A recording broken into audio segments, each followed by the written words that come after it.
우리가 각 사람들에 대해서 조금 선입관이 가지고 있을 때도 있습니다. 좀 민족에 대해서도 그런 선입관들이 있어서 민족에 대한 그 조크를 많이 합니다. 차를 100대 주차할 수 있는 공간에 미국 사람, 또 일본 사람, 중국인이 각각 몇 대나 주차할 수 있겠습니까? 미국인은 80대를 주차할 수 있다고 합니다. 미국 사람은 원래 차가 커서 큰 차를 가져와서 80대를 주차한다고 합니다. 일본인은 120대를 주차할 수 있다고 합니다. 원래 작은 차를 타고 다니고 꼼꼼하게 이렇게 파킹을 하기 때문이라고 합니다. 중국인은 몇 대를 주차할 수 있을까요? 한 대밖에 주차를 못한다고 합니다. 제일 먼저 온 사람이 파킹날 앞에 차를 세우고 가버려서 아무도 파킹을 할 수가 없었다고 합니다. 개인적으로 중국 사람에게도 예의를 갖추고 있는 분이 많겠지만 그런 선입관들이 있습니다. 개인적으로 다른 사람에 대해서도 우리가 어떤 편견을 가질 때가 많이 있습니다. 그 사람 원래 좀 마음이 약한 사람이야? 아니면 저 사람 원래 성격이 저래? 이렇게 생각할 때가 많습니다. 아무리 자기 중심적인 사람이라도 급한 사람이라도 늘 그런 것은 아니죠. 그러나 우리가 경험한 대로 사람을 판단하고 그럴 것이라고 생각할 때가 많이 있습니다.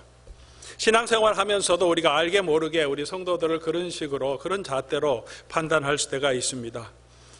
어떤 분들은 제가 조용한 분으로 말을 너무 안 하는 분으로 알고 있었는데 개인적으로 만나서 이렇게 대화를 해볼 때 정말 마음을 잘 여시고 속에 있는 이야기들을 참 잘 하시는 분을 보게 됩니다. 어떤 분들은 그냥 외모적으로 보기에 그냥 신앙생활 하는 것을 보기에 참 저 사람은 신앙이 없다 그렇게 생각할 수도 있었는데 만나서 대화를 나눠보면 그래도 그 안에 진지한 신앙의 고민이 있는 그런 분들을 또한 만나게 됩니다. 오늘 우리가 도마에 대한 이야기를 함께 나누는데 도마에 대해서도 우리가 도마하면 가지고 있는 선입관이 있습니다. 의심 많은 도마. 그래서 영어로는 Doubting Thomas라고 늘 이야기합니다. 도마하면 의심 많은 사람 그렇게 말합니다. 도마가 이 이야기를 들으면 얼마나 억울할까 하는 생각을 조금 하게 됩니다. 도마만 그렇게 했을까? 오늘 이 기록이 예수 그리스도의 복음의 말씀의 맨 마지막 기록입니다. 의미가 있는 내용이죠. 왜 도마만 그랬을까? 그렇다고 생각되지는 않습니다. 도마가 그 자리에 없었지만 다른 제자들, 11제자들도 만약 예수님을 만나지 못했다면 도마와 똑같은 그런 반응을 보였을 것 같습니다. 죽은 사람이 어떻게 살아나는가 상식적으로 이해가 될 수 없는 부분이죠. 아마 제자들이 봤던 것은 환상이지 정말 예수님이 살아나는 것은 아니라고 그런 생각했을 것입니다. 그래서 내가 만져보면 죽은 사람을 만져보고 내가 손가락을 넣어보면 환상이 아니라 정말로 예수님이 살아난 것을 내가 믿겠다 그렇게 반응합니다. 도마와 같은 사람이 어쩌면 더 상식적인 사람인 것을 우리가 알 수 있습니다. 상식적으로 말이 안 되는 것, 내 개념으로 이해할 수 없는 것은 내가 어떤 체험을 하게 되면 믿을 수 있습니다. 확실하게 내가 볼 수 있으면 믿을 수 있습니다. 그러나 그가 상식적으로 이해도 안 되고 또 그런 체험도 없기 때문에 어떤 믿음으로 다 나간다는 것 쉽지 않습니다. 어쩌면 솔직한 고백이고 우리 모두의 현실이 아닌가 생각합니다. 오늘 저와 여러분 가운데도 이런 마음을 가지고 계신 분이 많이 계시지 않을까 생각합니다. 예수님이 좋은 분이신 것도 알고 있고 예수님이 가르치신 것도 참 좋은 말씀인지 우리가 다 인정합니다. 우리도 정말 신앙생활을 잘하고 싶은 마음이 아마 우리 가운데도 있는데 그래서 좀 뭔가 확실한 느낌 있고 체험이 있으면 정말 내게 뭐가 확 와닿는 어떤 것이 있으면 나도 신앙생활을 잘하고 예수님을 더 확실히 믿고 가겠는데 이게 맞나 안 맞나 정말 상식적으로 다 이해가 안 되는데 어떻게 받아들여야 되는가 무조건 믿는 것이 맞는가 하는 그런 고민을 가지고 많이 계실 줄 믿습니다. 불신앙의 소리는 아닌 것 같습니다. 오늘 이 도마가 내가 만져봐야 되겠다 하는 이 말이 불신앙에서 나온 것은 아닌 것 같습니다. 아마 도마의 마음에는 이런 마음이 있지 않았을까요? 나도 믿고 싶다고, 나도 믿고 싶은데 도대체 안 믿어진다. 이해가 잘 안 된다고, 받아들일 수도 없다고, 그냥 무조건 믿기에는 조금 힘들다고, 나도 예수님 만나고 싶다고, 나도 그런 체험을 하고 싶다고, 그래서 나도 믿고 싶다 그런 마음이 그 속에 있지 않았을까 그런 생각을 하게 됩니다. 오늘 이 도마의 이야기를 이 요한복음 맨 마지막에 기록해 주고 있는 것은 이 도마의 고백이 많은 성도들의 고백이고 오늘 저와 여러분의 고민이고 이 성경을 보고 예수 그리스도를 믿게 되는 다음 세대들의 모두의 고민이기 때문에 이 말씀을 기록해 놓은 것이라고 생각합니다. 오늘 사랑하는 우리 로데메 성도 여러분, 여러분 마음에도 그런 마음이 있지 않겠습니까? 조금 더 확실한 체험이 있다면 좋겠다. 내가 예수님을 어려서부터 알고 있지만 정말 뭔가 내가 경험하는, 정말 내 마음이, 내 가슴이 떨리는 정말 어떤 환상을 보든지 그런 나의 체험이 있었으면 좋겠다. 그러면 내가 더 믿음으로 살 수 있겠다 하는 그런 마음을 저와 여러분이 충분히 가질 수 있습니다. 오늘 우리의 부활절 이 아침에 다시 한번 도마를 찾아오신 예수님, 또 도마가 만난 그 예수님을 보면서 우리도 도마처럼 그런 신앙의 고백으로 나아갈 수 있는 귀한 계기가 될 수 있기를 바랍니다. 오늘 도마가 확실한 믿음으로 가지 못했던 이유를 우리가 두 가지로 볼 수 있습니다. 하나는 함께 모일 때 그곳에 같이 있지 않았다는 것입니다. 19절 말씀 저희가 읽지 않았지만 20장 19절 말씀에 안식 후 첫날 저녁 때 제자들이 다 모여 있습니다. 예수님이 부활하신 그날 저녁이죠. 근데 다 모여 있습니다. 그곳에서 예수님이 그 가운데 나타나셨습니다. 근데 24절 오늘 본문 첫 번째 보면 12 중에 하나인 디드모라는 도마는 그곳에 함께 있지 아니했습니다. 예수님이 함께 모인 그곳에 나타나셨는데 웬일인지 도마는 그곳에 있지 않았습니다. 그곳에 있었다면 오늘 이런 고민은 없었을 것입니다. 같은 경험을 했기 때문에. 그런데 다른 제자들이 하는 그 놀라운 경험의 시간에 그는 그곳에 있지 않았습니다. 8회를 지난 다음에 26절 보면 다시 집안에 있을 때 같이 모였다는 거죠. 도마도 함께 있고 예수님이 함께 모인 그곳에 다시 오셨습니다. 지금은 이제 예수 그리스도를 만났고 나의 주 나의 하나님으로 고백할 수 있었습니다.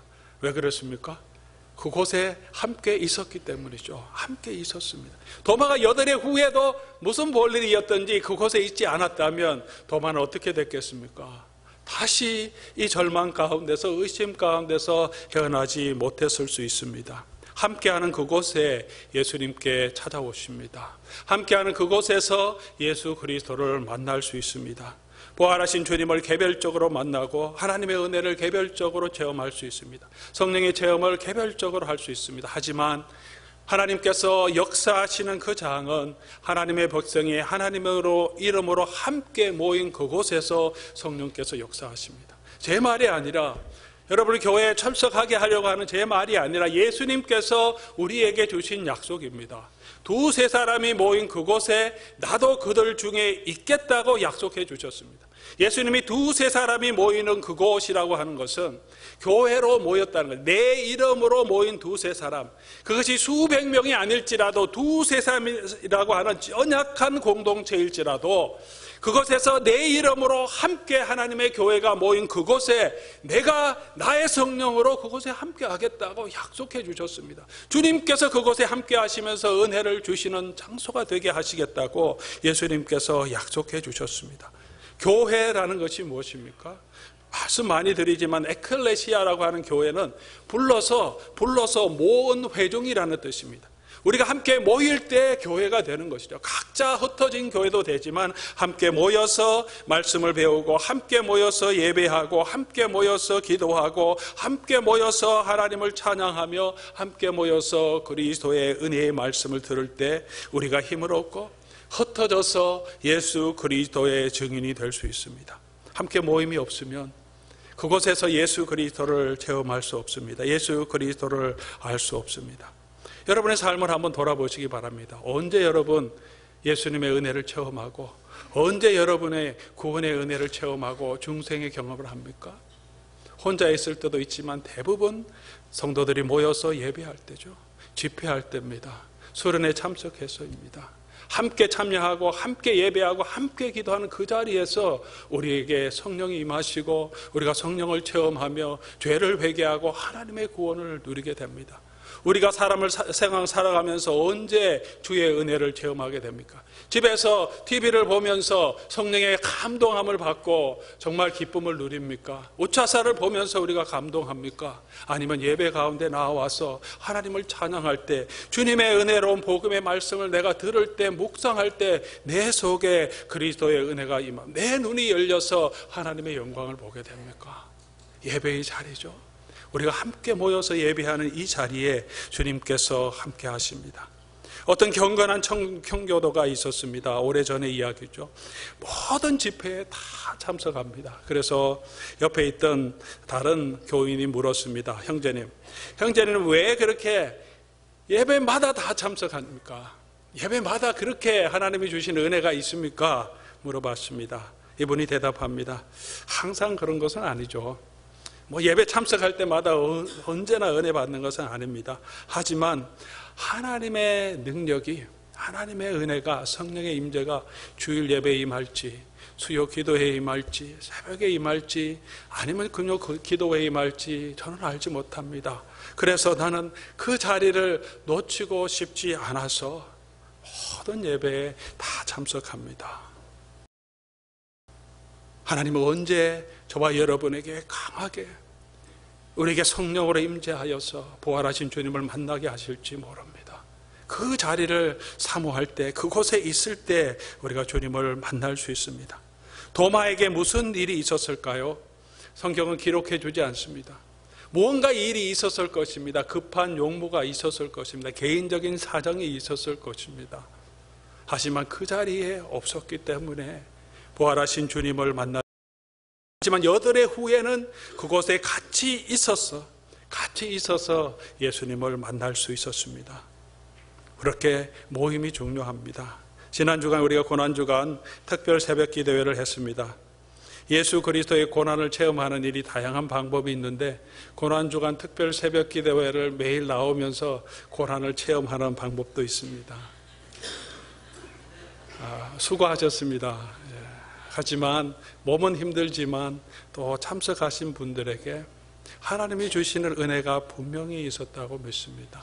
말씀을 증거하며 주님을 찬양하며 주님의 십자가를 생각할 때 그곳에서 성령의 은혜를 우리가 체험할 수 있습니다. 집에서 조금 더 자는 그 시간이 아니라 나와서 때로는 졸기도 하고 피곤하지만 함께 나와서 예배하는 그 자리에 오신 분들은 하나님이 주신 은혜, 다른 사람이 경험하지만 온 사람만 경험하는 하나님의 은혜가 그곳에 있었다고 분명히 믿습니다.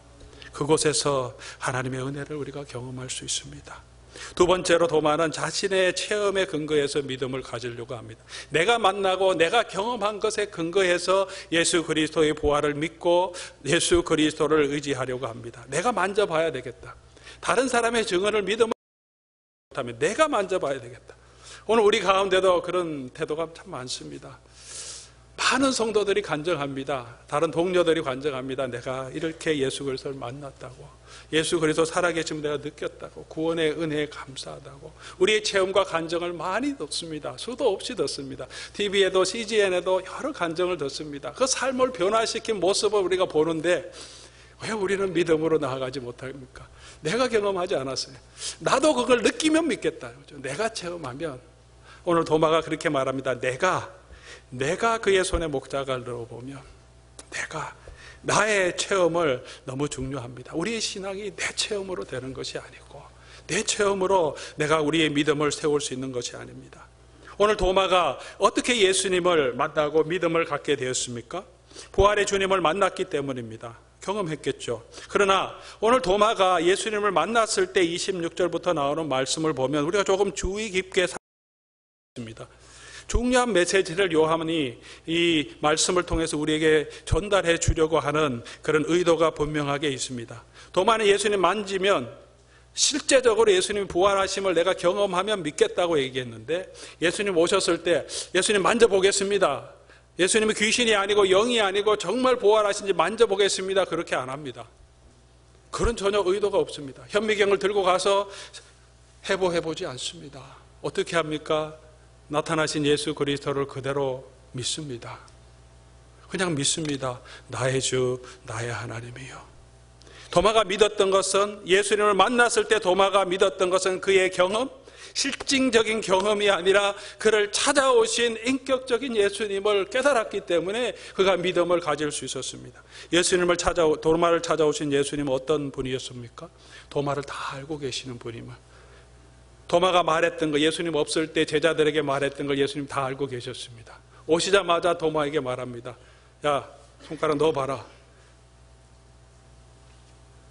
예수님 없을 때 얘기했는데 예수님이 똑같이 자기가 했던 말씀을 그대로 말합니다. 예수님이 나를 다 알고 계시는 분이구나. 나의 의심도 알고 계시는 분이구나. 나의 연약함도 알고 계시는 분. 내가 한 모든 것을 알고 계시는 분이구나.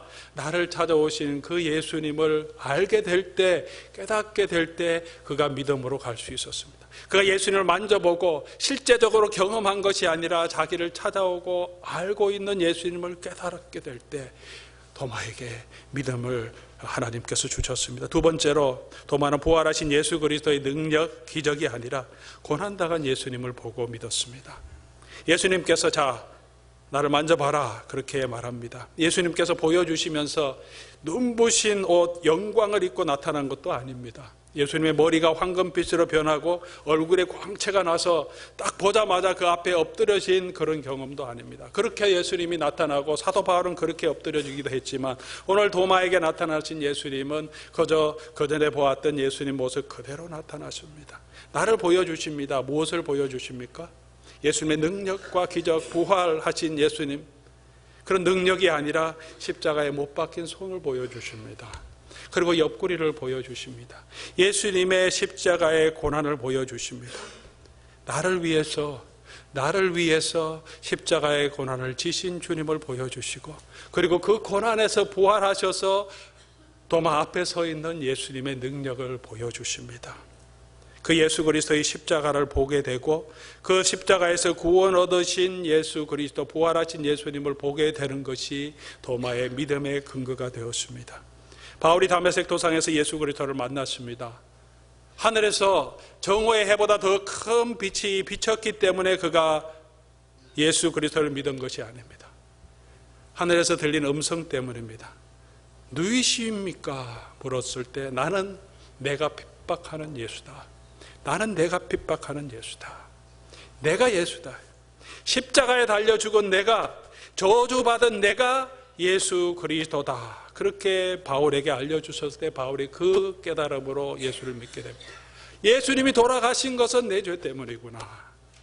분명히 저주를 받았는데 그래서 예수는 메시아가 아니라고 그렇게 믿었는데, 그런데 그분이 저주받은 것이 내 죄 때문이구나. 내가 예수 그리스도를 핍박하고 있구나. 내 죄 때문에 예수님이 돌아가셨구나를 알게 될 때 사도 바울이 믿음으로 나오게 되었습니다. 그래서 사도 바울의 신학은 십자가의 신학이라고 말합니다. 그는 입술을 열 때마다 십자가의 복음을 선포합니다. 나는 죽고 그리스도와 함께 살았다고. 내가 이제 사는 것은 나를 사랑하사 나를 위해 자기 몸을 버리신 하나님의 아들을 믿는 그 믿음 안에서 사는 것뿐이라고 오직 십자가만을 증거합니다. 예수님이 도마에게 말씀하십니다. 이것을 보고 믿느냐? 부활하신 예수님을 보고 믿느냐? 보지 않고 믿는 자들은 더 복되다 말합니다. 우리가 어떻게 보지 않고 예수 그리스도를 믿을 수 있습니까? 도마는 보고 믿었는데 우리는 보지 않고 믿을 수 있습니까? 있습니다. 있기 때문에 예수님께서 말씀하시는 것입니다. 말할 수 있습니다. 어떻게 믿을 수 있습니까? 요한복음 20장 31절에 말합니다. 바로 연결해서 말씀해 주시죠. 내가 이것을 기록한 이유는 너희로 하여금 이 예수 그리스도를 믿고 힘입어 생명을 얻게 하려고 이거를 기록했다. 그렇게 말합니다. 우리가 어떻게 십자가에 달려 돌아가신 예수님, 부활하신 예수 그리스도를 만나고 믿을 수 있습니까? 이 말씀을 통해서 예수님은 우리에게 보여주셨습니다. 이 말씀을 통해서 우리가 믿음으로 나아갈 수 있습니다. 우리 십자가의 은혜를 우리가 어디서 받으며 부활의 주님을 어디서 만날 수 있습니까? 말씀을 통해서죠. 말씀이 어디에 있습니까? 오늘 우리는 성경책을 다 가지고 있지만 예수님 당시에는 성경책 가지고 있는 사람은 아무도 없었습니다. 카피한 것이 교회 회당에 하나 있습니다. 어디에 가서 십자가의 복음의 말씀을 듣고 읽고 그것을 들을 수 있습니까? 모임에 가야죠. 예배로 나아가야 합니다. 그 외에는 하나님의 말씀, 십자가의 복음을 들을 곳이 없습니다. 예배로 나아갈 때 그곳에 성령께서 함께 하시고 그곳에서 이 복음의 말씀, 십자가의 말씀이 선포되고 구약과 신약을 통해서 선포된 예수 그리스도의 은혜를 통하여서 우리가 예수 그리스도의 십자가를 알게 되고 부활의 주님을 알게 되고 주님의 은혜로 주님을 믿는 믿음으로 나아가게 됩니다. 오늘도 예수 그리스도의 말씀이 선포되는 그곳에서 우리는 예수님을 만날 수 있습니다. 믿음의 눈으로 예수 그리스도를 만날 수 있습니다. 그곳은 예배의 자리밖에 없습니다. 지금 이곳에서 선포되는 말씀을 통하여서 우리가 예배의 자리에 나올 때 그곳에서 부활의 주님을 만나게 되고 그곳에서 십자가의 은혜를 체험하게 됩니다. 여러분께서 지금 믿음으로 나온 이곳에서 말입니다. 다른 곳이 아닙니다. 함께 나와서 하나님 앞에 예배하는 이곳에 성령께서 함께 하시고 십자가의 은혜를 부어주시며 성령의 능력을 경험하게 하십니다. 예배의 자리로 나오는 것이 우리의 믿음이며 그 믿음이 우리를 굳건하게 세워주실 것입니다. 믿음으로 예배의 자리를 포기하지 않고 하나님의 은혜의 자리로 나오시는 여러분들 될 수 있기를 바랍니다. 믿음이 연약하기 때문에 나오지 않는 것이 아니라 믿음이 연약하기 때문에 더 예배의 자리로 나오셔야 합니다. 그러므로 그곳에서 십자가의 은혜를 발견할 수 있고 그곳에서 부활의 주님을 우리가 경험할 수 있기 때문입니다. 내가 예배 가기 싫은 바로 그 순간이 내가 가장 예배가 필요한 그 순간임을 기억하시기 바랍니다. 오늘은 정말 가기 싫다. 오늘 정말 피곤하다. 그냥 집에서 쉬고 싶다 하는 바로 그 순간에 나에게 예배가 필요한 때입니다. 나에게 주님이 필요하고 주님의 은혜가 필요한 그때입니다. 주님 앞에 나올 때 주님께서 예비하신 은혜, 십자가의 은혜를 저와 여러분에게 부어주실 것입니다. 우리 사랑하는 로렘의 성도 여러분, 우리의 믿음이 흔들리기도 하고 낙심되기도 하지만 우리가 주님을 만날 수 있는 곳, 십자가의 은혜를 체험할 수 있는 곳이 이 세상에서 어디에 있습니까? 어디에서 우리가 십자가의 은혜를 경험하고 부활의 주님을 기억합니까? 오늘 저희가 부활절 아침이죠. 부활절 예배로 드립니다. 특별히 부활절 때만 부활을 경험하는 것이 아닙니다. 주일이 어떤 날입니까? 주일이 부활의 날입니다. 매 주일 왜 모입니까? 주님의 부활을 기념하며 십자가의 고난을 기억하면서 우리가 주일 모이는 것이죠. 바로 그것이 주님의 부활을 경험하고 부활하신 주님을 바라보는 그 순간입니다. 주일 예배가 바로 그런 것입니다. 우리가 이 땅에서 광야와 같은 이 땅에서 살아갈 때 우리 믿음 가운데 굳건하게 설 수 있는 것, 예수 그리스도를 보고 예수 그리스도의 십자가의 은혜를 알 수 있는 그 자리는 바로 오늘 이 시간, 주일에 모든 성도들이 함께 모이는 이 시간입니다. 이보다 더 귀한 시간이 어디에 있습니까? 모이기를 힘쓰는 저와 여러분 될 수 있기를 바랍니다. 이 자리에서 십자가의 은혜를 경험하며 믿음으로 굳건하게 서가는 저와 여러분 될 수 있기를, 그런 로렘의 공동체가 될 수 있기를 주님의 이름으로 축원합니다.